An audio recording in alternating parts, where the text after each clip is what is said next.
Bienvenidos a Relatos del Más Allá.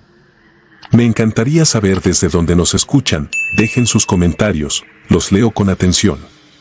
Y ahora, sin más, prepárense para adentrarse en cada relato. Que los disfruten. Sal en la lengua. Me llamo Mariela Solís y llevo 20 años sin dormir una noche entera. Cuando cierro los ojos todavía escucho el viento de San Bartolo del Monte, un caserío polvoso en las faldas de la Sierra de Hidalgo donde, en 1993, mi familia aprendió que la tierra no solo guarda raíces, también guarda hambre. Tenía 13 años aquel verano. Mi hermano Eduardo rozaba los 17 y mi hermana menor, Ana, apenas cumplía 3. Nuestros padres administraban un hato de cabras a orillas del río Tula, 2 kilómetros al poniente del pueblo. Las mañanas olían a estiércol fresco y pan de anís, las tardes, a cuero húmedo y leña ardiendo. Parecía un lugar simple, pero de noche el monte murmuraba cosas que los adultos fingían no oír. Eduardo era callado, fuerte, y desde que regresó de un viaje al mercado empezó a actuar de modo extraño. Cada atardecer, cuando encerrábamos a las cabras, sacaba un puñado de sal gorda, escogía un grano y lo presionaba contra la lengua de Ana hasta que ella lo disolvía entre sollozos. Decía que la sal pesa más que la sombra, una frase que a mí me helaba la sangre porque se la había enseñado una anciana desconocida que lo abordó camino a la feria. Si nuestra madre veía la escena, rezongaba, si la veía nuestro padre, borracho casi siempre, tronaba los nudillos, pero nunca hizo más. Las rarezas aumentaron. De madrugada, Eduardo trepaba al cobertizo y rociaba la techumbre de semillas de cilantro que guardaba en un morral raído. También clavaba puñaditos de espinas de pirul en las jambas y dibujaba círculos con cera de cabrito derretida en torno al catre de Ana. Decía que algo rondaba el rancho, que se colaba por las ramas de mezquite y lamía el sudor de los niños dormidos. Mi padre lo llamó paranoico y lo amenazó con atarle la lengua a correazos y seguía iluminando el techo con su lámpara de gasolina. Esa misma noche, pasado de pulque, mi padre aceptó una bolsa de monedas antiguas de una mujer nómada, dijo que era pago por una cabra recién parida, pero aquel animal jamás apareció. 3 días después, un sol inclemente nos rajaba la piel cuando mi madre me pidió llevarle comida a Eduardo. Eran las 3 de la tarde, la hora en que el calor se pega a los huesos. Tomé la olla de frijoles, tomé a Ana de la mano y echamos a andar por la vereda que conduce al río. El silencio era tan rotundo que podías escuchar tu propio pulso, sin embargo, juraría que alguien respiraba tras los nopales. Divisé a mi hermano junto al abrevadero. Agité el brazo para que nos viera y animé a Ana a correr hasta él, quise librarnos de la sensación viscosa que me perseguía. Ni bien la niña echó a trotar, una silueta femenina brotó del matorral como una lengua de sombra, alta, vestida con un rebozo negro que no dejaba ver su rostro. Se abalanzó sobre Ana, la alzó con una facilidad antinatural y se internó en el monte. Allí no había senda, aún así, sus pies no chasqueaban ramas ni levantaban polvo. Grité el nombre de mi hermana con un alarido que me despellejó la garganta. Eduardo arrojó su machete, se desató la carabina del hombro y se lanzó tras la aparición. Yo corrí tras él, pero el pastizal reseco me abrió la piel de las canillas y las espinas se enredaron en mi falda. El silbido de un chotacabras fue lo último que oí antes de perderlos de vista. Llegué a la casa con los labios partidos, las manos sangrantes y una sola frase: se la llevó, se la llevó. Mi madre me dio a beber agua con azúcar mientras yo temblaba como si me sacudiera un relámpago. Juntas intentamos despertar a mi padre, hundido en un sopor fétido de aguardiente y cobre viejo, pero se hundía más en el catre cada vez que lo zarandeábamos. Fue entonces cuando buscamos a los vecinos. Vinieron 11 hombres con machetes romos, un par de carabinas y la resignación de quien sospecha que la lógica ya no sirve. El sol estaba declinando cuando hallamos a Eduardo. Estaba tirado entre hojas secas, con la camisa hecha jirones y la cara surcada de arañazos de distinto tamaño, unas marcas finas como de espino y otras anchas, humanas, hundidas en carne viva. Entre dientes balbuceaba, no seguía pisadas, seguía un olor dulce, y ella se volvió humo. Uno de los vecinos escupió la palabra bruja como quien repite un diagnóstico incurable. Alguien más dijo que aquella semana ya faltaban 2 niños en Santiago de las Minas, un poblado del otro lado del cerro. Buscamos a Ana hasta que las linternas agotaron el queroseno.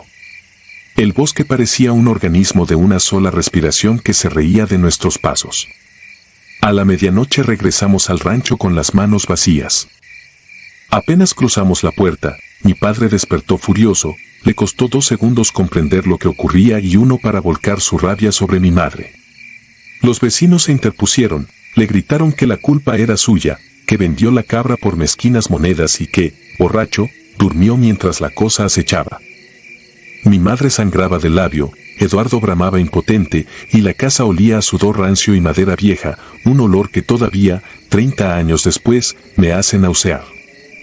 Al tercer amanecer llegó la patrulla municipal con un zapatito de charol y el vestido floreado que Ana usaba la tarde de su cumpleaños. Estaban manchados de un barro rojizo que, según dijeron los agentes, también chorreaba de un peñasco junto al río. No había cuerpo, solo barro y 2 mechones de cabello. Mi madre lanzó un grito que partió al gallinero y se hundió de rodillas con los brazos en cruz. Mi padre se aferró a la botella, no la soltó ni cuando la noticia salió en la radio local, 3 infantes desaparecidos en la región. Eduardo duró una semana encerrado. Cuando salió, lo primero que hizo fue clavar un puñal en la mesa y prometer que encontraría el tejido de carne que faltaba. Tenía el rostro macilento, ojeras feroces y una bolsa nueva de sal. La noche en que se marchó, desoyó las súplicas de mi madre y dejó tras de sí un mosaico de huellas húmedas. Jamás regresó ni siquiera cuando enterramos a nuestros padres años después. Dicen que vive en la frontera, mudo, con los nudillos cubiertos de costras de sal marina. Yo me quedé. Y aprendí a detectar el silbido agrio que antecede a la desgracia. Cada vez que arrecia el viento del potrero y las gallinas se encorvan sobre sus propios picos, cierro las ventanas y esparzo un círculo de ceniza mezclada con sal en la puerta, tal como hacía Eduardo.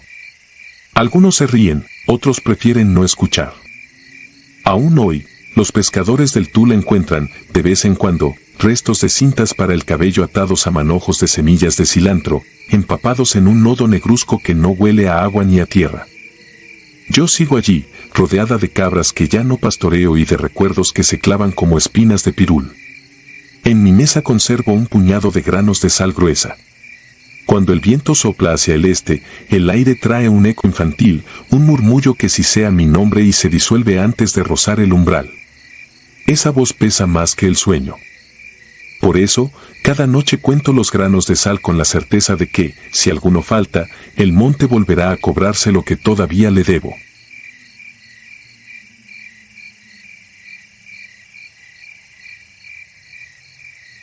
La sombra que arrastra. Siempre creí que los terrores de la noche eran exageraciones de los mayores, leyendas para mantenernos en casa.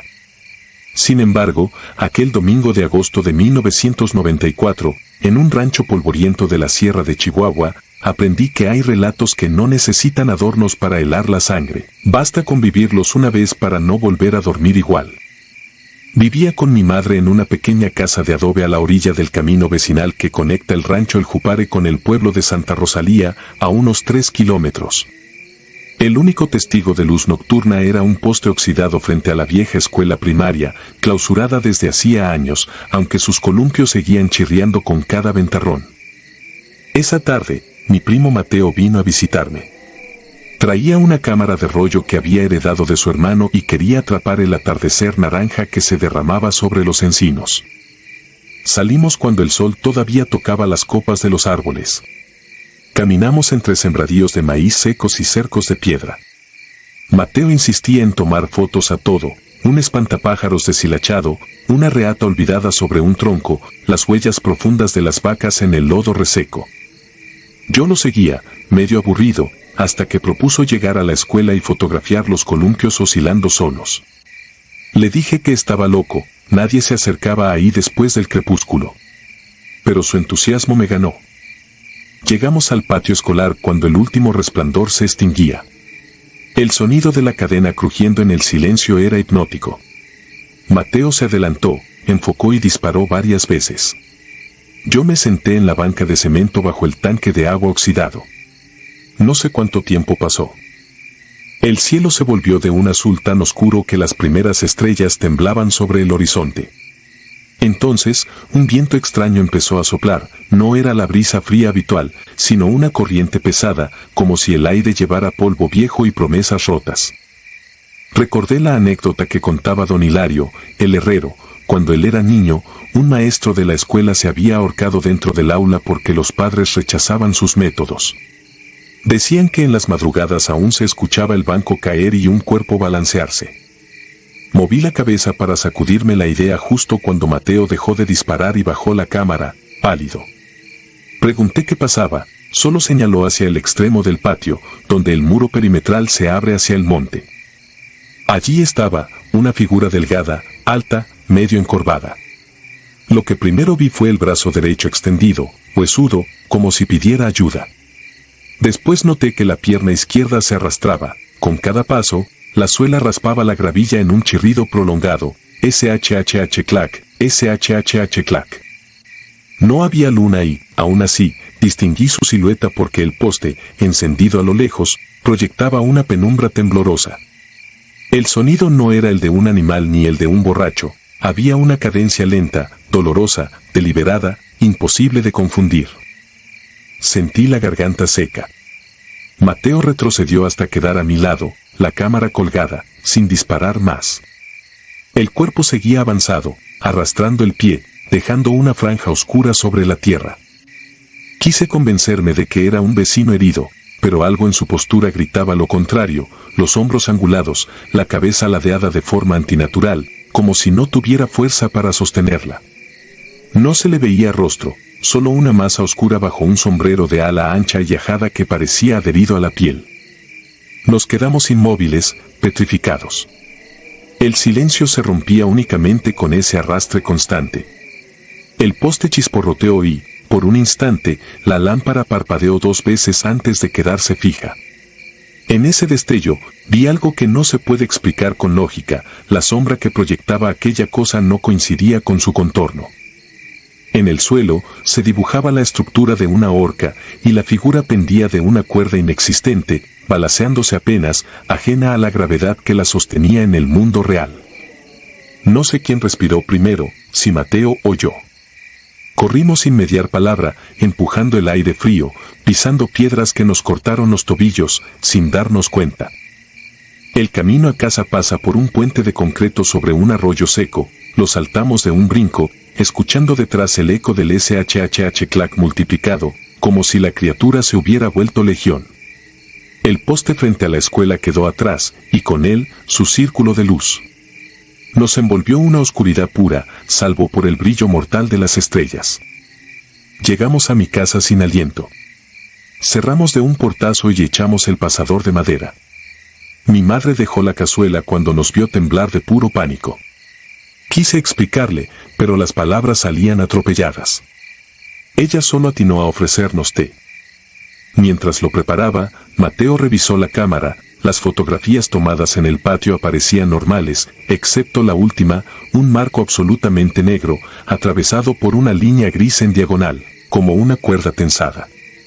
Ni rastro de poste ni de columpios. Pasamos la noche despiertos, vigilando la ventana.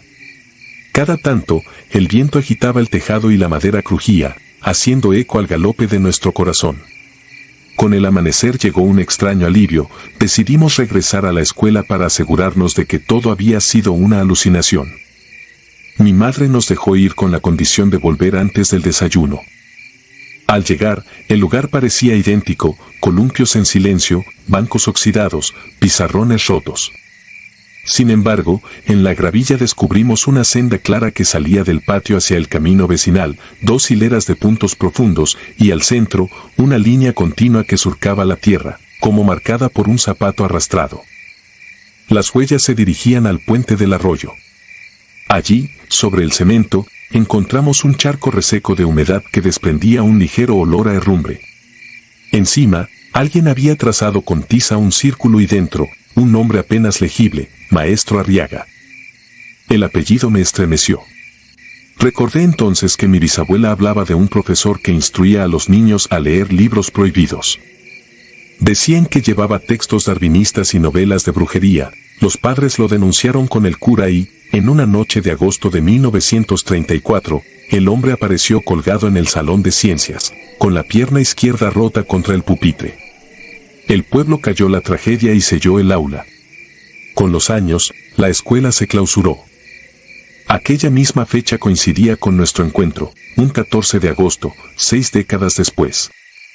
Regresamos con la cámara cargada, tomamos fotos de las marcas y el círculo, pero al revelar el rollo en la farmacia del pueblo, obtuvimos negativas veladas, como si un impulso eléctrico hubiera borrado las imágenes.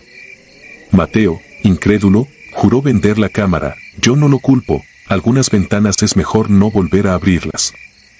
Poco después, mi madre decidió mudarnos a Delicias con una tía. El rancho quedó atrás, pero cada vez que agosto se aproxima, siento en la planta de los pies aquel SHHH clac reptar en mi memoria. He intentado buscar registros del maestro Arriaga, solo hallé en la hemeroteca una nota amarillenta que menciona a un educador acusado de herejía, encontrado fallecido de forma trágica. Nada más. Nadie en Santa Rosalía quiere hablar, y los pocos viejos que quedan dicen que fueron cosas de Dios. A veces pienso que la sombra que vimos no era un fantasma, sino la culpa colectiva de un pueblo que prefirió silenciar la injusticia. Se convirtió en un ser errante, condenado a vagar arrastrando la pierna rota, ofreciendo la mano a quien lo mire, como pidiendo que lo reconozcan al fin. Esa idea me atormenta más que cualquier aparición, saber que los vivos podemos fabricar monstruos con nuestro desprecio y luego enterrarlos bajo capas de olvido. Han pasado 30 años. Leo historias de terror para convencerme de que lo mío fue simple imaginación. Sin embargo, cada que cierro los ojos, aparece aquella silueta contra el resplandor pálido del poste, su sombra imposible proyectando una horca vacía. Entonces regresa el viento espeso, el olor metálico, y recuerdo que hay verdades que no necesitan fotografía para existir. Permanecen en el pulso, en la piel y en el miedo crudo que ningún amanecer disuelve. Si alguna noche escuchas un paso seco y otro arrastrado detrás de ti, no voltees. Apura el paso y busca la primera luz que veas. Pero si el poste parpadea 2 veces antes de estabilizar el foco, ya es tarde, la escuela está más cerca de lo que crees, aunque jures no haberla visto jamás. Y en su patio, un maestro fracturado aún extiende la mano por justicia mientras su sombra se mece en silencio, esperando que alguien se atreva a aceptarla.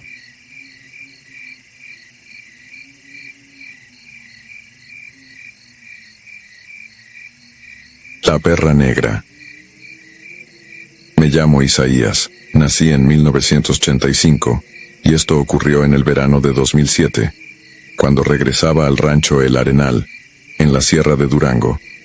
Había pasado el día trabajando en la cabecera municipal, y confiado en alcanzar el último camión, llegué a la parada a las 5:02, justo para ver la nube de polvo que dejaba el motor mientras se alejaba carretera arriba.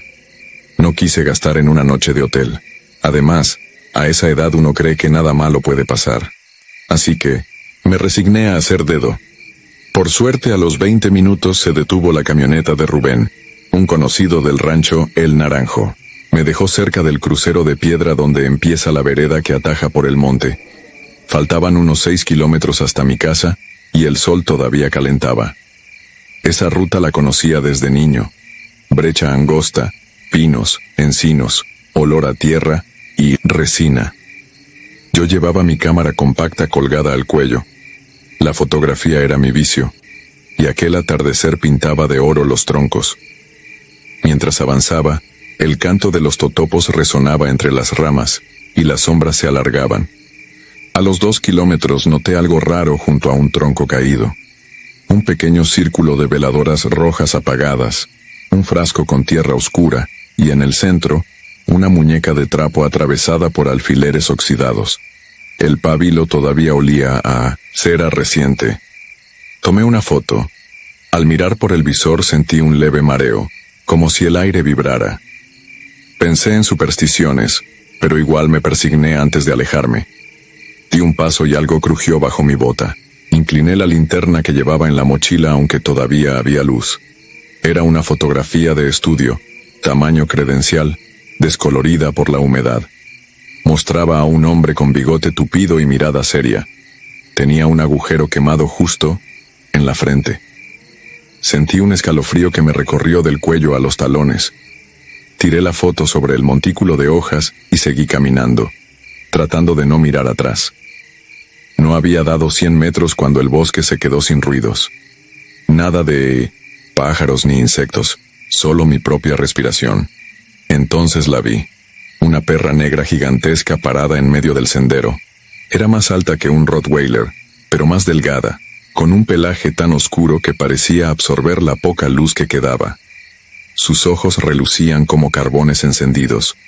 No gruñía, no movía la cola, solo me observaba. Me obligué a avanzar, con calma, sosteniendo la mirada para que no oliera mi miedo. Al acercarme 3 pasos, la perra se giró con elegancia y comenzó a caminar por la vereda, cabeza erguida, sin voltear. El instinto me gritaba que no la siguiera, pero la senda era estrecha y el monte denso. No había cómo rodearla sin perderme. Bajé la vista un instante para acomodar la cámara, y al alzarla de nuevo la perra había desaparecido. No escuché hojas ni ladrido ni breaking de ramas, solo silencio. Seguí con el pulso acelerado. El cielo se tiñó de un rojo sucio, y cayó un viento frío que no pertenecía a esa hora del año. El canto de un búho retumbó a mi izquierda, y al girarme, la linterna iluminó algo colgado de una rama. La misma fotografía del hombre bigotón, ahora atada con un listón negro. Retrocedí un paso y tropecé contra una piedra. Casi caigo. Al incorporarme vi que la foto no colgaba de una rama sino de la garra de la perra, que estaba parada detrás de mí, tan cerca que olía su aliento rancio. No recuerdo haber gritado. Corrí. Sentí las ramas rasguñándome la cara, la cámara golpeándome el pecho. Corrí hasta que la luz del cielo se volvió violeta. Cuando paré para orientarme, me di cuenta de que no estaba en el sendero, sino en un claro que jamás había visto. En medio, un círculo de piedras formaba un altar bajo una encina muerta. Sobre las rocas, 13 retratos envejecidos. Cada uno tenía un agujero en la frente. Entre ellos, reconocí la imagen que había pisado. La noche cayó de golpe, sin crepúsculo. Encendí la linterna y el haz tembló sobre las fotos. En el instante en que la luz tocó la última, un gemido brotó del suelo, como aire escapando de una caverna. Las piedras comenzaron a desprender tierra húmeda, y apareció la perra, saliendo de entre las raíces arrastrando cadenas invisibles. Sus ojos rojos se fijaron en mí, y la linterna se apagó, aunque juraría que las pilas eran nuevas. Todo quedó negro, y el aire olía a carne quemada. Sentí una lengua áspera rozándome la mano. Cerré los ojos con fuerza y murmuré: «El Padre Nuestro». Cuando los abrí, la perra había retrocedido un par de metros. Parecía tambalearse, como si algo tirara de ella hacia atrás. Entre su pelambre surgió un brazo huesudo. Una mano amarillenta agarraba su lomo y, poco a poco, emergió el torso famélico de una mujer anciana, cubierta de tierra, con los ojos cosidos y la boca sellada por alambre oxidado. Quise correr, pero las piernas no respondieron. Aquella mujer alzó la mano libre señalándome el pecho. Sentí un dolor agudo, como si un clavo atravesara mi esternón. El olor a óxido llenó mi boca. A mis pies apareció la cámara. El flash se disparó solo, iluminando el altar y cegándome. Cuando la luz se disipó, ya no había perra ni anciana. Solo el círculo de piedras y las fotos ardiendo sin fuego, consumiéndose en silencio. El claro quedó a oscuras, y de pronto, un murmullo surgió detrás de cada tronco. Voces apagadas, rezos entrecortados, sollozos. El viento giró sobre mí, cargado de polvo que raspaba la piel. Comprendí que el bosque respiraba. Entonces recordé lo que contaba mi bisabuela. En estos montes, la brujería se hereda, y las deudas se pagan con sangre familiar. Apreté los puños y recité el nombre de mi madre, de mi padre, de mis hermanos, uno por uno, como pidiendo permiso a la tierra para volver a casa. El viento cesó. Una claridad gris plateada bañó el claro. Era la luna ya alta. Vi el sendero a unos metros ahora despejado. Caminé despacio con las manos temblorosas. Cada paso parecía hundirse más de lo debido, como si el suelo fuese blando. Al fin alcancé el camino principal y divisé la primera casa del rancho. Todo estaba en silencio, sin gallos ni perros. Toqué la puerta de don Laureano, el vecino, más cercano. No contestaron. Empujé y cedió. La casa vacía, la mesa puesta, la comida fría. Seguí hasta la mía. La puerta estaba entornada. Dentro, mi madre dormía en la mecedora, como si nada hubiera pasado. Respiraba tranquila. No quise despertarla. Necesitaba creer que la normalidad aún existía. Fui a mi cuarto. La cámara todavía colgaba de mi cuello. Revisé la tarjeta de memoria. Solo había una imagen, tomada a las 5:48. En ella aparezco yo, de espaldas, junto al altar, iluminado por el flash. Detrás de mí, la perra negra y la anciana con la boca cosida. No recuerdo haber tomado esa foto. Intenté borrar el archivo, pero la pantalla parpadeó y la cámara se apagó para siempre. Al día siguiente, volví al claro con plena luz, acompañado de Rubén y 2 vecinos. No encontramos piedras, ni fotos, ni rastro de pisadas. Solo hallamos mi linterna inservible y un olor a ceniza. En el sendero exactamente donde vi a la perra por primera vez, descubrimos una huella enorme, como de cánido, con 4 garras marcadas en la tierra seca. Nadie quiso tocarla. Han pasado 18 años. Jamás volví a andar de noche por esa vereda. La foto impresa aquella misma semana, la guardo en un cajón bajo llave. A veces la oigo vibrar, como si algo reclamara salir. Hay noches en que los perros del rancho empiezan a aullar sin motivo. Entonces sé que el cerro recuerda mi nombre. Y cuando el viento baja desde la encina muerta, traigo en la memoria el olor a cera y óxido, y el siseo de las velas que nunca apagué. No busco que me crean. Solo escribo esto para que, si alguna vez encuentran una perra negra en el camino, sepan que no todos los animales son de este mundo, y que algunas fotografías se toman solas, como promesas de una deuda que todavía late bajo la tierra.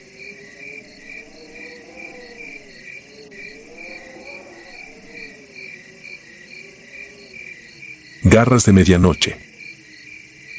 Tiendo a mentir cuando alguien me pregunta por qué detesto los techos de lámina, digo que el ruido me quita el sueño. La verdad nació en 1997, cuando yo tenía 17 años y vivía con mi hermana Clara en un rancho casi fantasma llamado El Mezquite, en los llanos de Zacatecas. La carretera estatal quedaba a 3 kilómetros y el primer vecino estaba a 500 metros, lo bastante lejos para que cualquier grito muriera antes de llegar a otra puerta. A nosotros nos pareció un buen refugio tras la muerte de nuestros padres, pero bastó una temporada de cosecha para que la soledad revelara su peor cara. La casa era de adobe encalado, el baño, un diminuto cobertizo de madera detrás del corral. Desde niñas, mi madre y mi abuela repetían la misma regla: después de la última gallina, nadie sale. Clara la respetaba, yo creía que los temores de las mujeres mayores servían para mantener a los niños a raya. Hasta que la noche del 13 de septiembre mi estómago me traicionó. Habíamos cenado frijoles recalentados con chile seco, me despertó un retortijón que no admitía espera. Tomé la lámpara de gasolina y salí al patio. El aire olía a tierra mojada por llovizna reciente, y el brillo lechoso de la luna apenas alcanzaba a manchar los charcos. Dentro del baño la vela se apagó con el roce de mi codo, así que regresé en completa oscuridad, alumbrado solo por la lámpara que pendía de mi mano. Fue entonces cuando el silencio se hizo pesado. Ni grillos ni viento, solo un zumbido leve, como si algo agitara el aire desde arriba. Alcé la vista. Sobre el techo, al borde de la bajante, había una silueta encorvada. No distinguí su forma exacta, apenas la curva de un lomo con mechones ásperos y 2 extremidades dobladas al revés, como navajas de hierro viejo. La lámpara tembló, la luz saltó contra las láminas, y la figura retrocedió un paso extraño, casi un brinco. Yo corrí al interior, cerré el postigo y me quedé pegado a la puerta, sudando hielo. No desperté a Clara. Fingí que había sido una sombra. Sin embargo, la noche siguiente empezó el calvario. A las 2 de la mañana escuché un clomp, y luego otro, espaciados. Parecía que algo pesado caminaba de un extremo al otro del tejado. Las pisadas terminaban encima de la habitación que compartíamos. El sonido, media suela, media pezuña, rebotaba en la madera del cielo raso. Clara abrió los ojos y me miró. No hablamos. Solo nos cubrimos con la cobija, como si eso impidiera que nos viera desde arriba. Al tercer día los animales reaccionaron. Las gallinas se negaban a subir al palo para dormir. El guajolote más viejo se quedó en el corral con las alas abiertas, mirando el techo, hasta que amaneció tieso, muerto de algo que no era frío. Encontramos huellas en el enjarre, 4 hendiduras largas, paralelas, delgadas como las arpas de un gallo, pero hundidas en el barro seco con la fuerza de un pico. Seguí creyendo que podía haber un mapache rabioso, un perro grande. Necesitaba creerlo para dormir. Por la tarde fui al pueblo a buscar al herrero. Le encargué 2 puntas de hierro y una vara. Dije que iría a matar un tlacuache que se comía mis aves. El hombre me miró raro, pero aceptó. Al caer la noche clavé las puntas en un palo de mezquite y dejé la lámpara y un machete a los pies de la cama. Con los ojos abiertos, aguardé el clomp. Cuando llegó, sentí como el colchón vibraba. Clara apretó mi antebrazo, yo me deshice de su mano, agarré el improvisado lanzón y salí al patio descalzo. La luna estaba casi llena. El techo resplandecía como piel húmeda. Al principio no vi nada, solo el chisporroteo del quinqué que colgué en la hornilla exterior. Entonces un chorro oscuro cayó desde arriba y manchó la loseta, un líquido espeso que olía a sangre de res vieja. Levanté la lámpara. Algo se incorporó junto a la chimenea. Era más alto que un perro, más bajo que una cabra, pero con una columna que terminaba en una cola pelada. Tenía los brazos pegados al tronco y las patagarras se enganchaban a la lámina como garfios. No había ojos visibles, apenas 2 hundimientos húmedos donde debía ir la vista, y un hocico corto latiendo, cubierto de plumas ennegrecidas que parecían moho. Sentí la vara vibrar entre mis dedos. Me acerqué un paso, la cosa dio un respingo. El metal chocó contra un hueso y un chasquido me recordó el crujir de un costillar al romperse. La criatura chilló, un sonido agudo que se perdió en los llanos. Saltó, planeó sobre mí y cayó detrás del gallinero. Oí a las gallinas escandalizarse. Corrí por el machete, pero al volver solo vi polvo. Seguí el rastro de sangre, coágulos espumosos que relucían como brea bajo la luz. Me llevó al antiguo pozo, tapado desde que el agua se contaminó con arsénico. La tapa de madera estaba corrida. El hedor a óxido me revolvió el estómago. Volví con Clara al amanecer. No había dormido. Ella me estaba esperando frente a la estufa, con la piel gris de miedo. Quise darle una explicación, pero se me trabó la lengua. En vez de hablar, subí al techo a inspeccionar.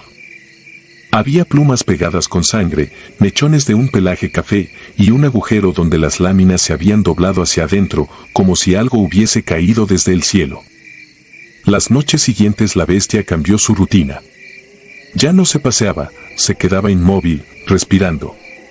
Era peor, porque ese silencio tenso obligaba a mis nervios a imaginar su postura, la vibración de sus patas sosteniéndose en equilibrio, el latido que empujaba esa sangre casi negra. Clara rezaba apretando un rosario.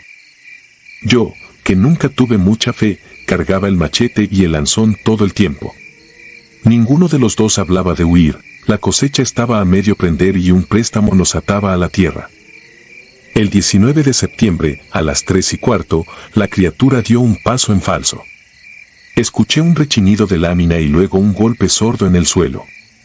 El gemido que soltó fue tan grave que pensé en un toro herido. Salí al patio. El quinqué se había apagado. La única claridad venía de Venus asomada en el oriente. Guiado por el gemido, llegué al corral. El animal estaba atrapado en la trampa para coyotes que usábamos en la siembra, un lazo de alambre sujeto a una estaca. Se retorcía, pero el alambre le había cortado la pata trasera, esa pata con escamas de guajolote. El hueso blanco brillaba. Se revolcaba levantando polvo y estiércol, y cada vuelta mostraba partes nuevas, pelaje ralo en el lomo, costillas marcadas, plumas erizadas en la nuca y un vientre lampiño que palpitaba como un fuelle. No tuve misericordia. Hundí la punta de hierro en su pecho, justo donde imaginé un corazón. El cuerpo se arqueó, expulsó un chorro caliente que me empapó la camisa y luego quedó inerte. Un crujido acompañó el último espasmo. La pata restante se soltó de la trampa, el animal quedó tendido boca arriba, la lengua bífida colgando. Allí, bajo la débil luz del amanecer, medí mi terror con detalle. El hocico era de perro, pero más corto, y los dientes salían como astillas fuera de la encía. Las garras delanteras eran manos atrofiadas con membranas delgadas, casi transparentes, que unían los dedos como alas de murciélago. El torso parecía de un mono famélico, y en lugar de costillas había placas óseas superpuestas. Debajo de la piel latían sacos llenos de aire, hinchándose y desinflándose en una mueca post-mortem. Sin embargo, lo que más me aterró fueron los ojos. No tenían globo ni iris, solo huecos profundos, oscuros, donde un brillo interior se apagaba lentamente, como una brasa hundiéndose en ceniza. Arrastré el cuerpo hasta el pozo contaminado. Lo empujé dentro y eché cal encima. Clara me observaba desde la puerta con un candil, las piernas temblándole. Cuando la madera volvió a cubrir la boca del pozo, el rancho se quedó extrañamente callado, como si toda ave, insecto y alimaña hubiese entendido que algo perverso había sido devuelto a la tierra. Dormimos con los párpados abiertos hasta que salió el sol. Por la tarde cargamos lo necesario en la camioneta destartalada de mi padre y nos marchamos hacia Fresnillo. Vendimos la cosecha a un verde, pagamos la deuda y nunca volvimos. A veces Clara me escribe desde Ensenada, sueña con pasos sobre su techo, incluso bajo lluvia. Yo renté un cuarto en un barrio ruidoso de Ciudad Juárez, el bullicio me sirve de escudo, pero aún despierto a las 3:15, oyendo el clomp imaginario. Hace un mes recibí la noticia de que en el mezquite ya no vive nadie. Las maquiladoras compraron la tierra. Por simple masoquismo conduje hasta el rancho, atravesé los campos secos y encontré la casa convertida en ruinas. El pozo estaba abierto, la tapa había desaparecido. Me asomé, cubriéndome la nariz. No vi huesos ni pellejos, solo un túnel húmedo, infinito, que parecía respirar con el viento. Alrededor del brocal había marcas recientes, 4 hendiduras largas, paralelas, hundidas en la costra de calorías. Me marché antes de que oscureciera. En la carretera, el retrovisor mostró algo encaramado a la caja de la camioneta, una mancha que no era polvo ni sombra. No volví la cabeza, seguí conduciendo hasta ver las luces de la ciudad. Aún llevo el machete en el asiento del copiloto. No lo pienso soltar. Cuando la madrugada se vuelva silenciosa y el techo crujir como lámina vieja, necesito recordarme que las bestias no siempre se quedan donde las enterramos.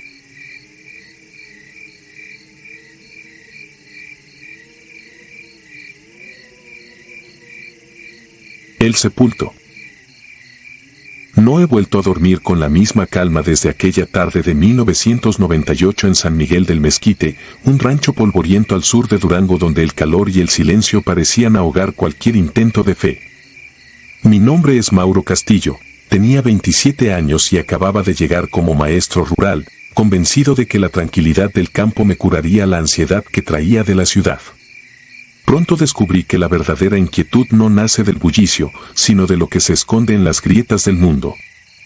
San Miguel, entonces, era un puñado de casas de adobe dispersas alrededor de una capilla desvencijada. El agua escaseaba ahí, cuando el arroyo que surte al mezquite crecía con las tormentas de verano, arrastraba lodo y animales muertos. Las mujeres caminaban hasta allí para lavar, los hombres, para llenar cántaros. A los forasteros nos advirtieron que no nos acercáramos si el cauce rugía, pero, recién llegado, yo no tenía ropa que planchar ni ánforas que llenar. La señora Rosa, una viuda que me rentaba un cuarto, mencionó que poseía una casa abandonada en el Lomerío, a medio kilómetro de la escuela. Allá hay un lavadero, maestro.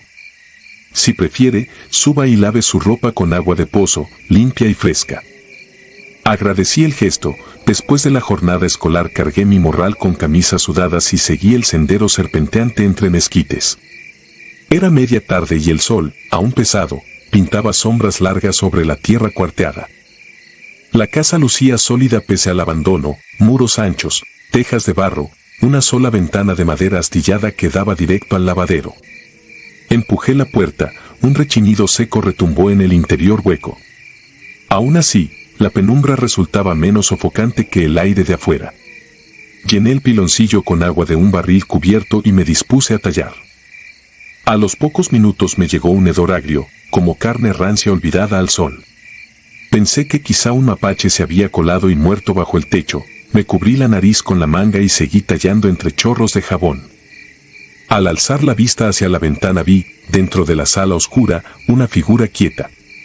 Era la silueta de un hombre de traje antiguo, la piel blanquecina en la penumbra y, lo que me paralizó, pequeños tapones de algodón sobresaliendo de nariz y oídos.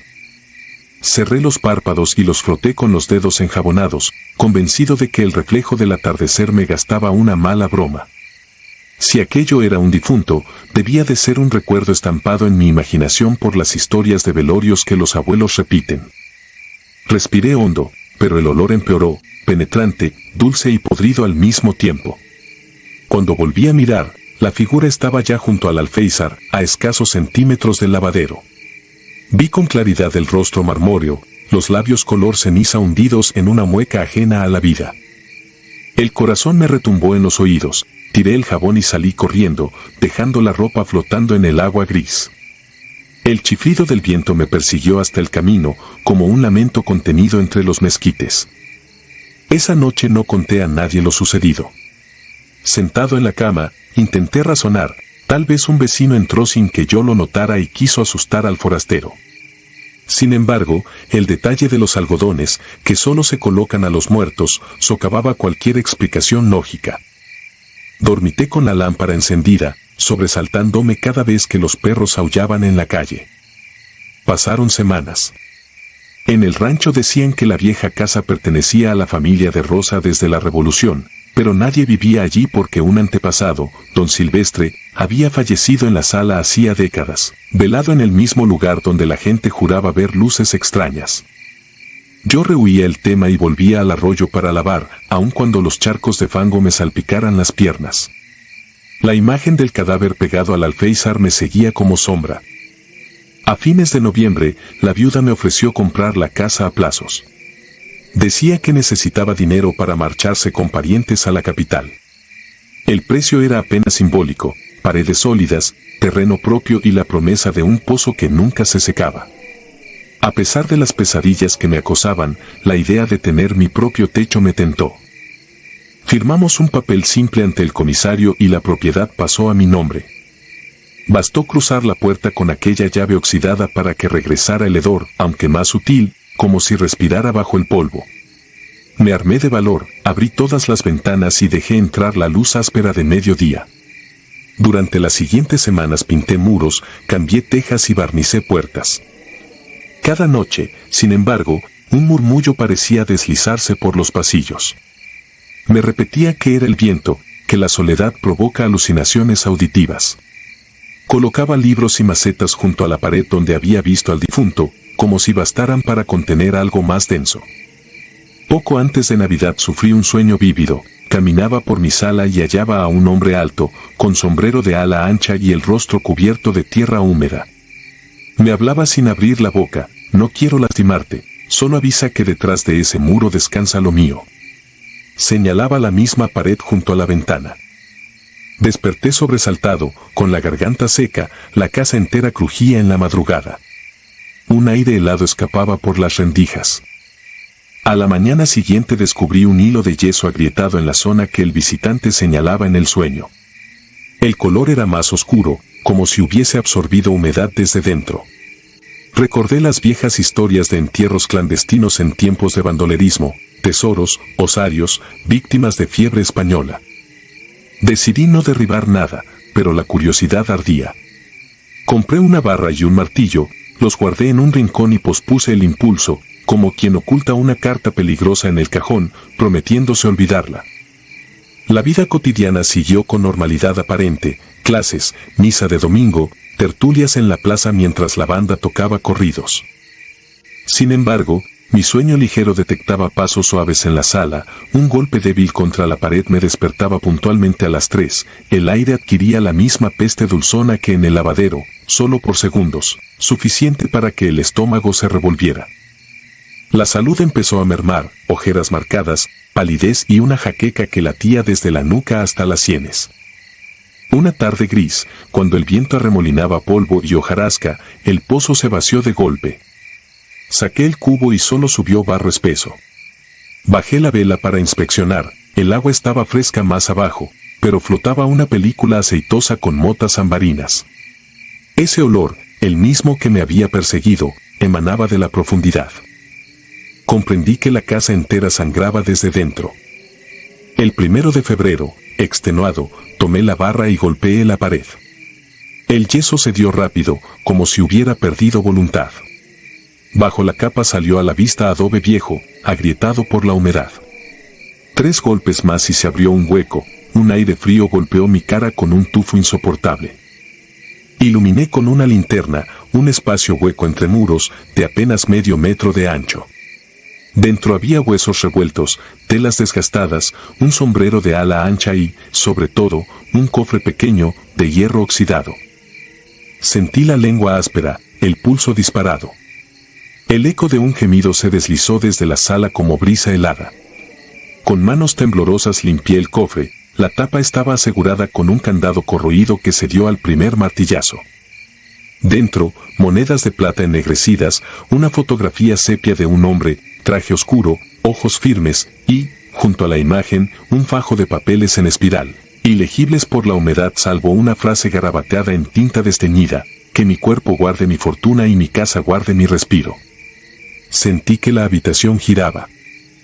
Al levantar la linterna hacia la abertura vi, pegado a la pared opuesta, un rostro blanco, los algodones saliendo de su nariz, su boca se curvó apenas, como quien reclama algo que es suyo. Retrocedí tropezando con escombros, la linterna cayó y se apagó. En la oscuridad escuché un golpe seco, luego otro, como si un peso se dejara caer al suelo de la cavidad. Salí a tientas, corrí hacia la puerta sin mirar atrás. El aire del crepúsculo parecía más vivo, las cigarras rugían en coro macabro.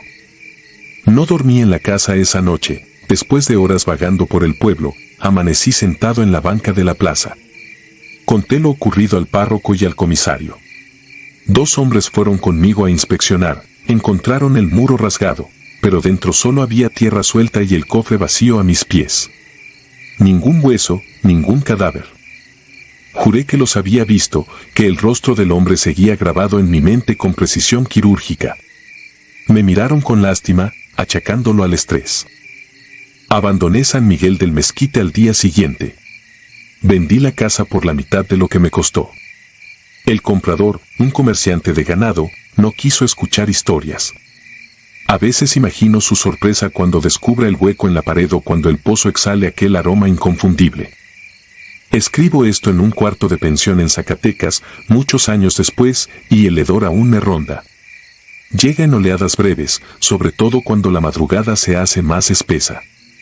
Entonces cierro los ojos y lo veo de nuevo, los algodones blancos, la piel ceniza, la mueca apenas dibujada. Sé que no descansará hasta recuperar lo que le arrebaté al quebrar ese muro. Sé, también, que un día volveré a olerlo y comprenderé que el susurro sepulto viene a reclamarme.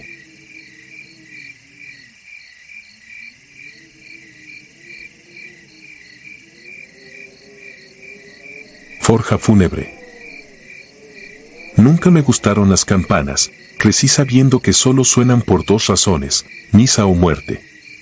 Sin embargo, al aceptar el viejo taller de herrería de don Aurelio en San Sebastián el Alto, un rancho polvoriento al sur de Jalisco, me resigné a convivir con su antiguo carrillón de bronce, colgado del pórtico como amuleto. Corría el año 2004, tenía 32 años, manos endurecidas por el fuego y la falsa certeza de que todo en esta vida puede doblarse a martillazos. El primer tañido llegó en la madrugada del 18 de septiembre. Trabajaba en un yugo para bestia, cuando un repique metálico, hueco y prolongado, retumbó desde el fondo del taller abandonado, ese galpón de adobe que don Aurelio cerró antes de morir carbonizado dentro de su propia fragua. Creí que el viento había agitado el carrillón, pero afuera no soplaba ni una brisa. Revisé el corredor con una lámpara de queroseno, nada se movía. El silencio volvió tan súbito que sentí el eco apretándome el cráneo. Dormí mal, si a cerrar los ojos y ver escamas rojas tras los párpados se le llama dormir. Al amanecer encontré limaduras de metal bajo la puerta del galpón, como si alguien hubiese limado una pieza toda la noche. El polvo olía a óxido fresco, a sangre recién coagulada. 3 noches después las campanadas se repitieron, acompasadas con mi respiración. Cada golpe pareció salir del horno vaciado hace años, donde los ladrillos todavía presentaban burbujas de la última fundición. Empujé el portón, chirrió con la renuncia de un ataúd. La luz de mi lámpara barrió estanterías colapsadas, moldes partidos, carbón petrificado y algo nuevo. En medio del cuarto, sobre el yunque que nadie usaba desde 1997, reposaba una campana jamás vista, bronce bruñido, boca ancha, labios sin rebaba. Tenía grabada la fecha 2 de noviembre de 2004 y, en uno de sus flancos, un relieve perfecto de mi rostro, cada arruga y cicatriz reproducidas en metal vivo. El badajo colgaba de una soga de istre trenzado, olía a cuero húmedo. Me acerqué con cuidado, dominado más por fascinación que por miedo. Al rozar la superficie noté que aún estaba tibia, como si la hubieran desmoldado minutos antes, pero las paredes interiores lucían totalmente frías. Intenté moverla, pesaba menos de lo que debía. No encontré huellas, ni escoria, ni baño de arena, simplemente había aparecido, forjada en un horno que llevaba años sellado. Decidí buscar explicaciones terrenales. Pensé en una broma pesada, algún vecino quiso asustar al nuevo herrero, pero nadie del poblado poseía el oficio ni la paciencia para un molde tan detallado. Llevé la campana a la sacristía para que el padre Benigno la bendijera y, de paso, me dijera si conocía su procedencia. Apenas la vio, palideció. «Esto no es bronce», murmuró. «Y tampoco lo toques más». Golpeó el borde con una moneda. El sonido no fue el tañido tradicional del cobre, respondió con un timbre agudo, casi vítreo, que se prolongó demasiado, rebotando entre los muros de cantera. Parecía alargar su propia onda, como una cuerda sin fin. El sacerdote la cubrió con una estola y me pidió dejarla allí, acepté con alivio. Pero al salir del templo, escuché otro campanazo a mi espalda, mi piel se erizó al recordar que la campana estaba envuelta. La semana siguiente, los animales del rancho se inquietaron. Vacas mugiendo de madrugada, caballos empapados en sudor, gallos que no dormían. En la troye, el maíz amanecía con un sabor metálico. Mis manos olían a fierro aún sin tocarlas. Peor, en mis sueños, la campana volvía a colgar del pórtico, se mecía sola, y cada balanceo hacía crujir mi esqueleto por dentro. El 28 de octubre encontré abierta la puerta de la sacristía, la estola yacía en el suelo, cortada en tiras. Ni rastro de la campana. El padre Benigno no apareció en misa ese día, lo hallaron al anochecer, rígido detrás del altar, los tímpanos reventados y el cuello marcado por un círculo rojizo, como si le hubiesen colgado una cuerda ardiente. Comencé a escuchar las campanadas a pleno sol, mezcladas con el canto de los anates. Resonaban dentro de mi pecho, no en mis oídos, cada golpe comprimía mis pulmones. Comprendí que algo marcaba la cuenta regresiva hacia el 2 de noviembre, Día de Muertos, fecha grabada en el metal. Tenía 5 días. Intenté destruirla. Localicé la campana recostada sobre mi yunque, como si nunca se hubiese ido. La aseguré con tenazas de hierro y le asenté martillazos con la masa de 10 kilos, la herramienta rebotó, dobló su mango y me cortó la ceja. Ni una abolladura. Volví con un soplete de acetileno, el fuego lamió la superficie, pero a los pocos segundos la llama se tornó azul oscuro, arremolinada hacia adentro, y la boquilla del soplete se extinguió con un silbido igual al ulular de un huracán en miniatura. En un arranque de furia enterré la campana en la fosa donde antiguamente se almacenaba carbón. Eché encima 20 sacos de escoria y tierra húmeda. Sellé la tapa con soldadura. Pareció suficiente, hasta que, esa misma noche, escuché el repique ahogado emergiendo desde el subsuelo. 1, 2, 3 golpes, cada cual retumbó en la médula de mis huesos. El eco subterráneo fue más terrible que el aire libre, sugería que la campana no necesitaba vibrar para sonar, solo existir. El 1 de noviembre amanecí con la lengua inflamada y sabor a monedas. Las murallas de mi boca dolían. Escupí un coágulo oscuro, no era sangre, sino una suerte de cascarilla metálica que tintineó en el lavamanos. Al mediodía, las sombras comenzaron a distorsionarse. Veía mi silueta alargarse en los muros, como si detrás de mí colgaran más cuerpos que el mío, cada uno balanceándose a ritmo de péndulo. Cerraba los ojos y todavía las veía. Comprendí que la campana no era el fin sino la llave. ¿Qué habría? No lo sabía, pero llevaba mi rostro y fecha. Pertenecía a mí tanto como mis manos o mis dientes, negarla era negarme. Resistirme era acabar mi propia rebelión contra algo más antiguo que la voz humana. Así que esa noche, armado con la lámpara y una cruceta de hierro, abrí la fosa. Entre humo de tierra fría surgió la campana, limpia, sin rastro de óxido, casi luminosa.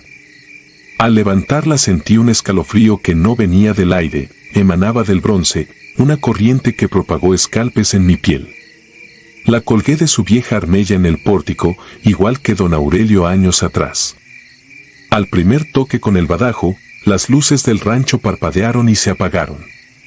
El silencio posterior fue tan perfecto que escuché mis globos oculares humedecerse dentro de las órbitas. Llegó el 2 de noviembre. Amaneció sin gallos, sin ladridos, sin viento, tal parecía que el rancho entero aguardaba ese día. Me senté frente al taller, mirando la campana inmóvil. Las horas pasaron viscosas. A las 17:06 el cielo se cubrió de nubes rojas, como hierro al rojo vivo. Exactamente a las 18, hora en que, según la esquela de don Aurelio, él había muerto, la campana se balanceó sola y emitió un tañido que me vació los oídos. No lo escuché, lo sentí atravesar mis órganos, disolviendo la sangre en burbujas calientes. El segundo golpe vino un minuto después. Mis rodillas cedieron. Vi el polvo del suelo vibrar como piel de tambor. En el tercero, la cuerda de iste se rompió, mas la campana siguió girando, debía obedecer a un eje invisible. A la cuarta oscilación, una grieta se abrió en la cara metálica donde estaba mi relieve, los labios del retrato se separaron, como si quisiera hablar. Y habló. No fue un sonido, sino la palabra convertida en sensación, un mensaje vertido directamente en mis nervios. Decía mi nombre completo, mi fecha de nacimiento, cada pecado que creí ocultar. Enumeró los animales que había sacrificado, los clavos que enterré en la carne viva de las reses, la hora exacta en que mentí por primera vez. Luego anunció. El hierro nunca olvida, Melquiades, solo espera. Comprendí entonces la razón de la forma liviana, del bronce imposible. No era campana, era cráneo fundido con memoria. Yo era su badajo. Mi vida completa resonaba dentro, repicando el inventario de cada acción. Acercó la cuenta final hasta quedar un solo saldo, extinguirme. Intenté huir, mis piernas se negaron. El aire se volvió denso, como plomo fundiéndose. Caí boca arriba. Sobre el cielo turbio se dibujó la silueta de la campana, colgada donde debía estar mi estrella. El badajo oscilaba sobre mí, listo para golpear. Pero no cayó, fui yo quien se alzó hacia él, atraído como limadura al imán. Mis huesos crujieron fuera de sitio. Sentí mi cráneo abriéndose, moldeándose para encajar en el bronce incandescente. La última imagen que retuve fue mi propio rostro fusionándose con el relieve, hasta no diferenciar metal de epidermis. Hubo un silencio previo a la oscuridad total, un segundo absoluto donde comprendí que quería tañer, necesitaba hacerlo, tenía que hacerlo. Tañí. Dicen que en San Sebastián el Alto ya no quedan animales ni herreros, solo una campana que repica sin cuerda cada 2 de noviembre a las 6 en punto. Quien la escuchó de lejos asegura que el bronce parece escupir chispas negras y que, si te acercas, puedes ver un rostro atrapado en la superficie. Juraría que ese rostro parpadea. Yo no puedo jurar nada. Estoy ocupado contando los segundos hasta el próximo repique, afinando el metal de mi voz con los recuerdos de quienes se atreven a escucharlo. Y el hierro, ya lo dije, nunca olvida.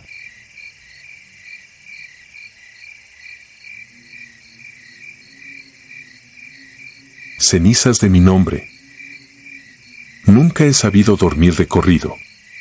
En abril de 2007, cuando acepté el puesto de caporal nocturno en el rancho La Cáscara, a 10 kilómetros de Santa María del Oro, Durango, pensé que aquellas vigilias iban a curarme el insomnio a fuerza de cansancio. Lo que acabaron curándome fue la ilusión de que la noche es solo ausencia de luz. Aprendí que, cuando se pone el sol, algo empieza a respirarnos detrás de los cerros.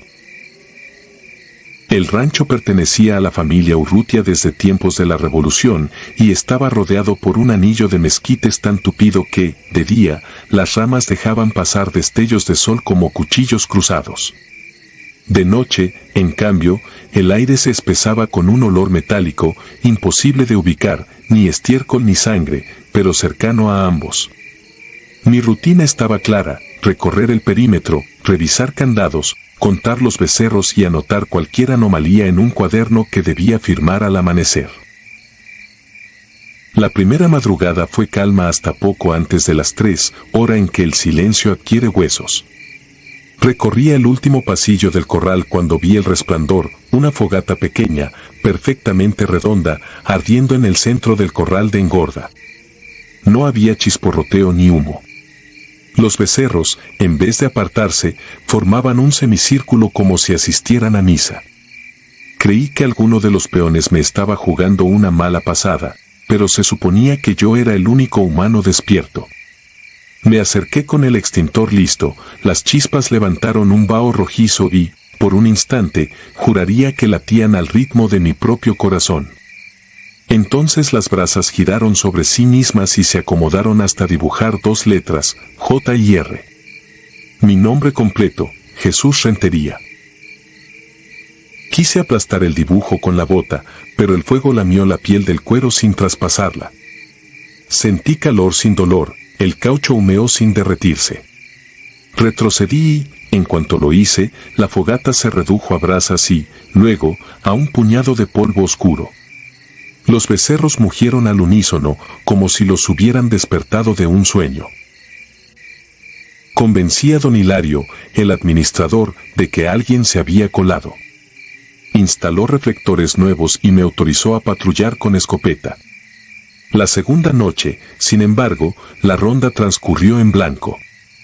Empecé a sentirme ridículo y paranoico, así que decidí no mencionar más el asunto. Pero la tercera madrugada, los reflectores parpadearon y se apagaron, uno tras otro, hasta que la oscuridad volvió a tener dientes. Cuando el último destello se extinguió, la costra de silencio se partió con un estallido sordo. Volví a verla, la fogata inmaculada, idéntica, a la misma hora. Esta vez me obligué a avanzar sin titubear. Al acercarme, el calor me envolvió con una tibieza humillante, como si el fuego me invitara. Las brasas no formaron iniciales, se abrieron en espiral, escribiendo fechas que reconocí al segundo, el día en que murió mi padre, luego el día en que perdimos la casa, y finalmente la fecha de mi nacimiento. Cuando la espiral terminó, el fuego se agolpó en el centro y explotó en una llamarada que trepó hasta mi pecho. No me quemó, me marcó. En la penumbra, palpé la camisa y descubrí una costra de ceniza pegada a la tela formando esa misma espiral. Sangré un hilo mínimo desde algún rasguño invisible. Sentí que alguien me observaba, pero no levanté la mirada, me quedé quieto, tratando de oír más allá del viento. Nada. La llama desapareció como si nunca hubiera existido. Me fui directo a la barraca, donde los peones dormían. Todos roncaban. Revisé teléfonos, nadie había salido. Entonces comprendí que, si había testigos, no estaban vivos. Durante el día recorrí los linderos buscando huellas, pero encontré algo peor. Donde la fogata había ardido quedaba un círculo de tierra vidriosa, como una cicatriz cauterizada. Intenté rasparla con una pala, hacía un sonido de vidrio quebrado. El veterinario del rancho creyó que se trataba de un fenómeno eléctrico, rayos globulares, lo llamó. Sonreí y asentí, guardándome la risa, aquello no lo había provocado el cielo. Esa noche llevé una navaja. A la hora señalada, los reflectores palidecieron. En el centro del corral, la tierra se abrió con un crujido y la fogata brotó ya encendida, sin transición. Me acerqué un paso y vi que las brasas, esta vez, estaban llenas de agujeros diminutos, como nidos de insectos. El fuego silbaba con un tono agudo y constante. Las brasas se juntaron de golpe y trazaron un mapa. Reconocí la línea quebrada del río Mezquital y una X roja sobre un recodo específico. Era el sitio donde, 11 años antes, encontraron a mi primo Esteban colgado de un mezquite con la lengua arrancada. Nadie supo qué le pasó, decían que la muerte lo sorprendió a caballo, que se ahorcó al enredarse con un lazo. Yo sabía que aquello era mentira. Esteban había vuelto del infierno impregnado de algo que no supo nombrar. El fuego se contrajo de nuevo y apuntó hacia mí en un latigazo de luz. Caí de rodillas, incapaz de respirar. Sentí la navaja resbalar de mi mano. Cuando recuperé el aliento, la hoguera se extinguía, dejando apenas un polvo cobrizo. Las vacas mugían desde los establos, como si algo las azotara de lejos. Intenté renunciar, pero don Hilario me ofreció un bono y, sobre todo, prometió que las llamas serían asunto mío a solas, nadie más se quejaría. Entendí que el rancho me había elegido, poco importaba donde trabajara, la fogata me seguiría. Así que me quedé, dispuesto a llegar al fondo. Preparé una mezcla de agua bendita y sal, compré una cámara térmica usada y forré mis botas con loneta húmeda. Estaba listo para soportar el fuego, pero no para lo que vino. La madrugada del 30 de abril salió la luna más grande que recuerdo, tan inflada que parecía pender de un hilo. Los pájaros callaron temprano. Antes de la hora maldita corrí un círculo de vigilancia y conté los becerros, uno faltaba. Lo hallé tirado junto al pozo seco, con los ojos abiertos y el hocico lleno de ceniza. El orificio de su garganta exhalaba humo gris. De su pecho colgaba un símbolo que no comprendí hasta que lo giré, eran mis iniciales anudadas. No corrí. No grité. Sentí como la vergüenza me subía al cuello, la fogata quería mi miedo y yo se lo regalaba. Cuando los reflectores cayeron, enseguida vi el fuego, pero no estaba en el corral, ardía dentro del pozo. Bajé la cubeta con la noria y saqué un fango hirviente. El lodo se deslizaba como plomo líquido. Un remolino se formó en la superficie y escupió un puñado de carbones encendidos que flotaron hasta mí, desafiando la gravedad. Me rodearon en espiral, marcando un perímetro de luz en el polvo. Dentro de ese cerco, todo ruido se detuvo. Solo mi respiración y el crujido de las brasas moviéndose sin tocar el suelo. El fuego habló sin voz, cada chispa se quebraba en pequeñas runas incandescentes que iban componiendo frases en el aire. No eran letras, sino formas que entendía sin leer. Vi mi infancia en la casa abandonada de mi abuelo, vi a Esteban abriendo una zanja para enterrar algo, vi el filo de una cruz negra tallada en la zona del río. Todo ocurría a la vez, como si la memoria se quedara sin carriles y se volcara sobre sí misma.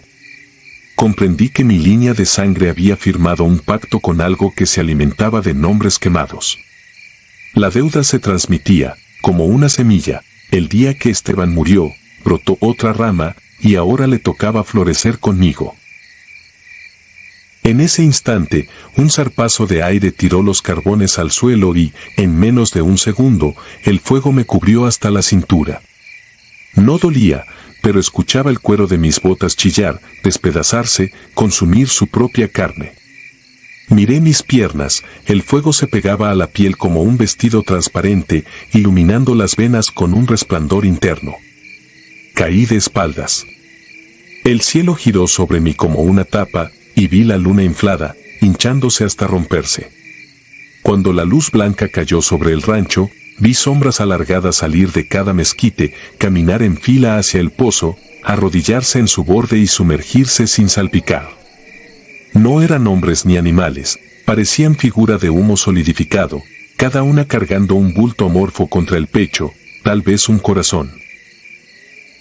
Quise arrastrarme fuera del cerco, pero el suelo se volvió blando, parecido a la carne viva.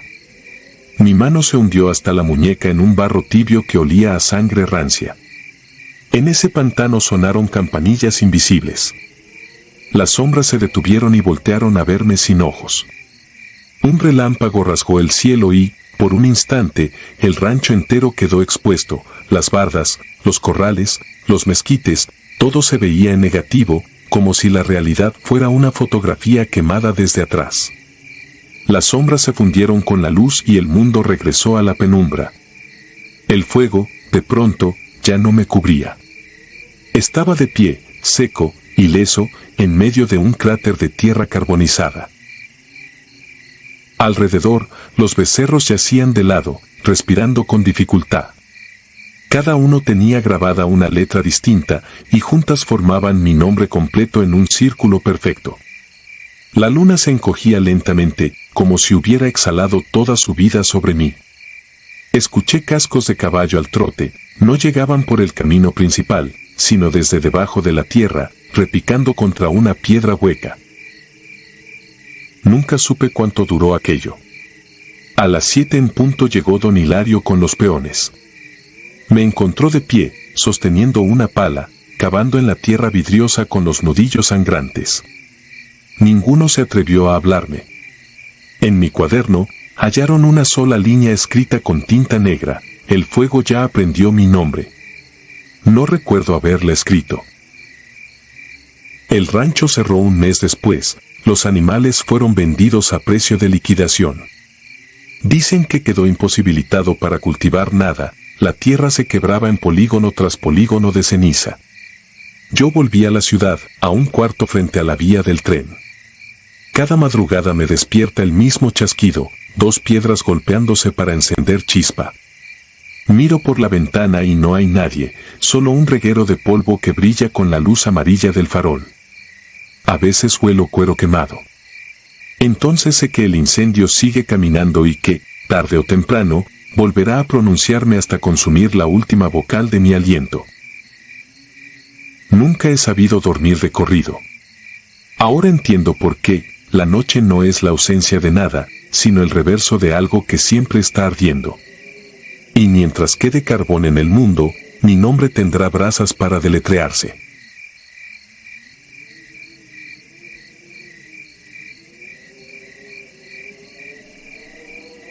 La noche de las camionetas. No voy a decirte mi nombre ni el del pueblo. Aquí el monte guarda lo que oye y la carretera no perdona al que habla de más. Soy ejidatario en la sierra, siembro maíz y frijol y para conseguir azúcar o medicina tengo que manejar más de 1 hora. De joven bajaba de madrugada a la cabecera sin pensarlo. El miedo eran los derrumbes y un fallo en los frenos. Luego empezaron las historias, camionetas abandonadas junto al río, vecinos que salieron un jueves al mercado y ya no regresaron, marcas de llanta quemada que nadie limpiaba. Se comenzó a hablar de la gente del cerro, de los que mandan sin uniforme ni placa. Lo que voy a contarte fue en septiembre de 2020. Había llovido varios días y el proveedor del abono avisó que si no bajábamos ese miércoles el precio cambiaba. Tenía maíz guardado para vender y mi suegra necesitaba pastillas para la presión. Salí después del mediodía, con la idea de ir y venir rápido. Mi mujer me pidió que lo dejara para el día siguiente, pero en el campo las temporadas no esperan. En la recta de los pinos supe que el camino traía noticias. Sobre el asfalto se veían líneas negras de llanta quemada y casquillos en la orilla. Un pedazo de cinta amarilla colgaba de un poste sin nadie que la cuidara. No había patrullas ni curiosos, solo el viento pegándole al plástico. Pasé despacio, con la sensación de estar entrando a un cuarto donde apagaron la luz después de un pleito. Más adelante apareció el primer retén. Una camioneta sin placas atravesada a medias, tambos viejos, una cadena que subían y bajaban, dos muchachos con chaleco oscuro y radio en el hombro. Me hicieron señas de alto. Dije a dónde iba y qué cargaba. No revisaron. Uno comentó que el tramo estaba caliente, que por seguridad nos tocaba cooperar. Saqué billetes doblados detrás del espejo y los pasé. Él los guardó sin ver cuánto y escribió algo en una libreta: camioneta blanca, Ejido del Río. En la cabecera todo parecía normal. Vendí el maíz en la bodega, compré abono, medicina, cuadernos. Entre la fila de la farmacia y la tardanza del muchacho del almacén se me fue la tarde. Cuando salí, el cielo ya era una franja oscura. Dudé en quedarme a dormir donde un compadre, pero pensé en los animales sin agua y en que al día siguiente la lluvia iba a apretar. Tomé el regreso, confiando en que el camino de siempre me iba a respetar una vez más. Pasé por donde estuvo el primer retén y ya no vi tambos ni cadena, solo marcas de llanta en zigzag y colillas aplastadas. Alcancé a sentir alivio cuando, llegando al crucero de La Palma, vi otra camioneta orillada, con torreta apagada y dos hombres con camisa parecida a la de los municipales, pero sin insignias. Uno hizo cambio de luces y me señaló con el brazo que me detuviera. Se acercó con las manos en los bolsillos, tranquilo. Dijo que más adelante traían operativo fuerte, que si seguía por la carretera me iban a regresar, que mejor tomara la brecha del río porque ya habían avisado arriba. No pregunté quién ni por qué. En estos rumbos las preguntas se cobran caro. Me señaló un camino de tierra que se metía hacia los potreros. Lo conocía de día para bajar ganado, nunca de noche.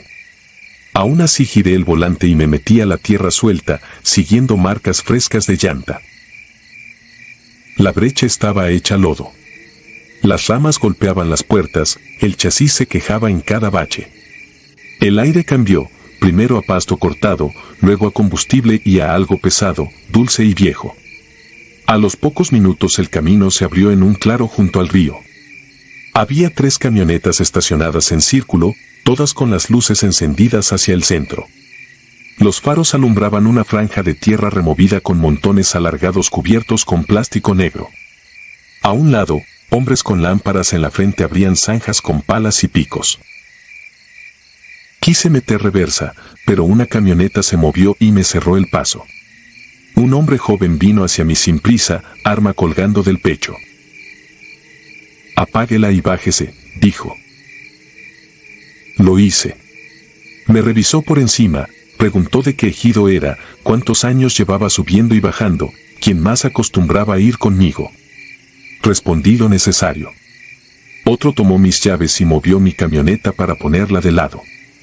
Me llevaron hacia la tierra removida. No necesitaba que nadie me explicara que guardaban los montones de plástico. El olor lo decía todo, mezclado con la humedad del río.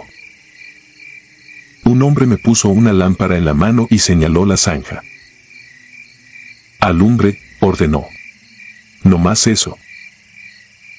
Me agarré a la lámpara como quien se agarra a un escapulario.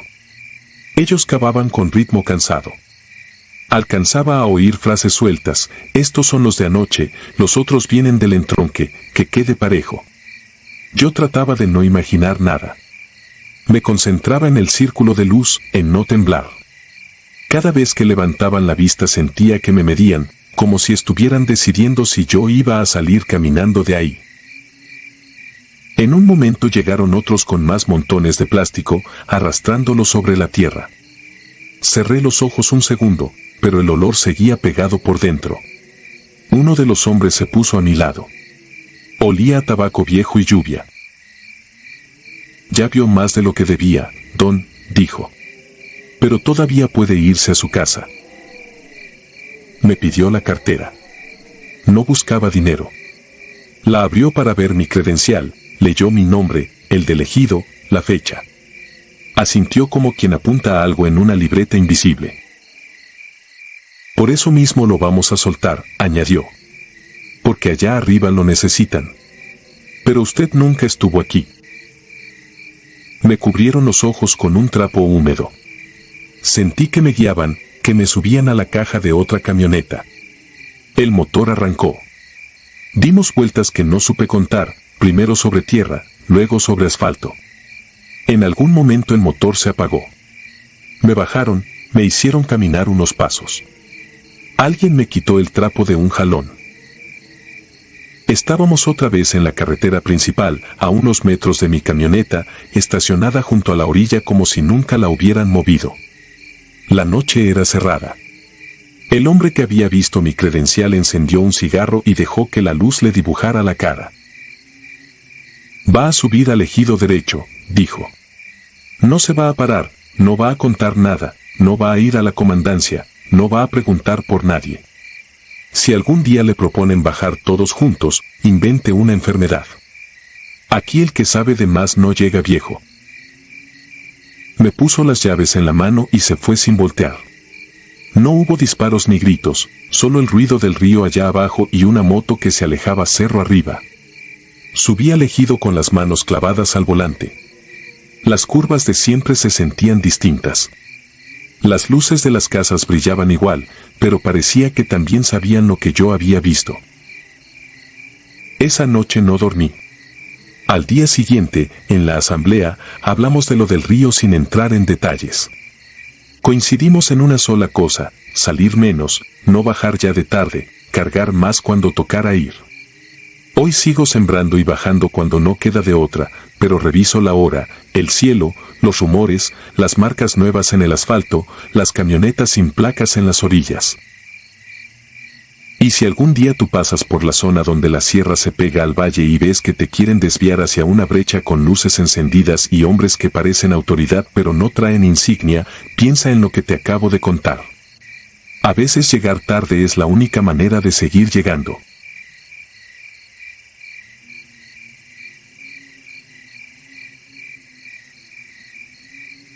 Eco profético. Año 2017, Barranca Seca, Sierra Húmeda del centro de Veracruz. Me llamo Arturo Fajardo, ingeniero de audio en la Universidad Alto Bernal. Durante meses diseñé un proyecto para capturar el pulso nocturno de los cafetales, grillos, arroyos, alcaravanes y demostrar a mis alumnos que el campo posee una orquesta invisible. Quería decibelios medibles, no leyendas. Llegamos un martes sofocante de abril. Marcelo, estudiante en servicio social, conducía la camioneta mientras yo marcaba en un croquis los mejores puntos de eco. El rancho El Caracol, casona de tejas rojizas y muros desconchados, era de Doña Luz, viuda cafetalera. Nos ofreció un café tan espeso que parecía azúcar líquida. Entre sorbos soltó, sin dramatismo, que el cerro canta cuando la neblina se queda sin aire, y luego preguntó cuántos huevos queríamos para la cena, como si hubiera hablado del clima. Montamos los micrófonos a 9 metros, sujetos a cañas de carrizo para evitar vibraciones, y corrí cables balanceados hasta la terraza. Separé las cápsulas 32 metros para un estéreo amplio. La humedad se pegaba a la piel como otra camisa. A las 21 activé la toma. El monitor dibujaba un trazo estable, apenas picos de cigarra. Nos quedamos quietos respirando tierra y café hasta que la vereda desapareció. A medianoche, ya con los equipos a salvo, reproduje los primeros 40 minutos, grillos, aleteos, ramas rotas. En el minuto 42 apareció un silbido grave, tan estable que parecía sintético. La melodía se cortó y una voz metálica pronunció, camisa verde, botones de madera. Sentí un latigazo de hielo. Quité los audífonos. Llamé a Marcelo, él oyó solo insectos. Anoté el minuto exacto y cerré el programa. Dormí a saltos. Al amanecer recordé la camisa verde aún con etiqueta, precisamente con botones de madera. Para burlarme del miedo la colgué en la silla. Pasé la mañana analizando. Cada vez que el silbido reaparecía llegaba otra frase: botas con nodo, vaso térmico amarillo, objetos que planeaba usar al día siguiente. Cerré la laptop y limpié conectores para no pensar. La temperatura cayó esa tarde. Una bruma rojiza se deslizó entre los cafetos como tinta diluida. Instalé fundas extra y redacté un protocolo: 6 horas de registro continuo sin presencia humana. A las 19, Doña Luz cruzó con una lámpara de petróleo y murmuró que recordáramos respetar al canto. No explicó qué significaba respeto, su frase se me pegó a la nuca toda la noche. El bosque absorbía la luz. A las 2 de la madrugada, mientras registraba niveles, sentí un cosquilleo eléctrico en la nuca, el aire estaba inmóvil, pero alguien parecía soplar. Dejé la toma corriendo hasta el final. Ya a salvo, con Marcelo dormido, revisé la pista de las 2. La melodía era más clara, acompañada por armónicos que sugerían voces de niños muy lejanos. Entre ese coro emergió mi nombre y una advertencia doméstica: no olvides el vaso térmico amarillo. Allí estaba, intacto, dentro de mi mochila. Al despuntar la aurora cancelé el proyecto. Inventé excusas sobre interferencias y Marcelo aceptó. Doña Luz, envuelta en su chal, observó la camisa verde y advirtió: ese color ya es del monte. Lacré la caja y la empujé a la camioneta, convencido de que la lógica bastaría. El camino serpenteaba entre cafetos y curvas ciegas. En la primera pendiente la camioneta se detuvo como si chocara con aire sólido. Marcelo revisó fluidos, nada extraño. Descendimos. La camisa verde estaba trenzada en torno al eje trasero, abotonada con paciencia artesanal, las mangas anudadas como cuerdas. Un olor a cobre mojado se alzó desde el barranco, mezclado con tierra recién abierta. Deshicimos el nudo con la navaja. Al caer, la tela sonó como lata arrugada. Subí, giré la llave, el motor respondió y bajamos sin hablar. Entré a Jalapa antes del mediodía, entregué equipos y redacté un informe repleto de tecnicismos que apenas ocultaban mi pánico. Intenté reanudar la rutina docente, pero el sonido se infiltraba en todas partes. Refrigeradores, frenos de autobús, luces de neón, todos repetían por instantes la misma frecuencia. El insomnio se convirtió en costumbre, mi mente reproducía el canto incluso sobre el silencio absoluto de la biblioteca. 31 días después cedí a la curiosidad. Cerré el laboratorio, apagué luces y reproduje la última hora grabada.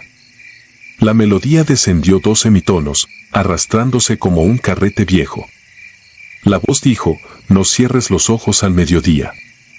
Eran las 11:45. Sin pausar salí al pasillo de tragaluces. En el reflejo de la puerta de incendios apareció una figura con camisa verde extendiendo algo oscuro. Me giré, nadie.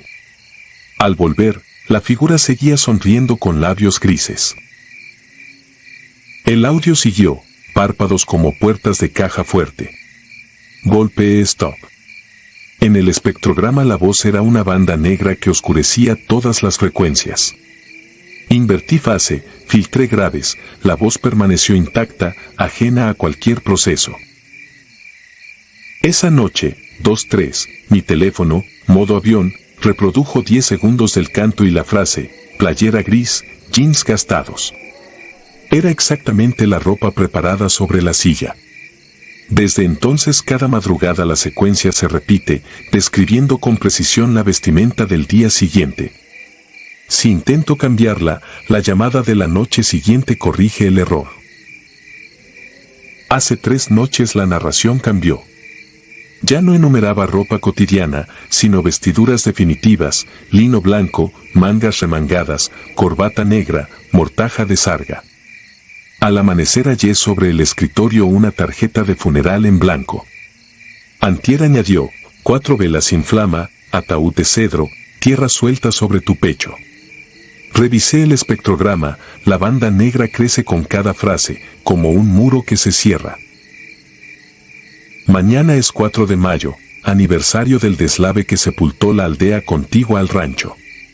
42 cuerpos nunca aparecieron, muchos vestían camisa verde del uniforme cafetalero. Comprendo que el canto no advierte, recluta. Enumera su inventario y llama a completarlo. Regreso esta noche a Barranca Seca con la mortaja descrita, un solo micrófono y baterías nuevas. No pretendo detener la maldición, solo quiero saber si la melodía concluye cuando ya no queden mañanas que describir. Si alguien halla este archivo, busque Ico Profáreco Fano Dark Web. Tal vez el espectrograma muestre la unión perfecta de dos señales, la banda negra del cerro y la línea de mi respiración apagándose y comprobar si, al ceder mi aliento, la partitura se cierra como un candado. Dicen que todo registro necesita un silencio final para volverse obra. Tal vez ese silencio sea yo mismo.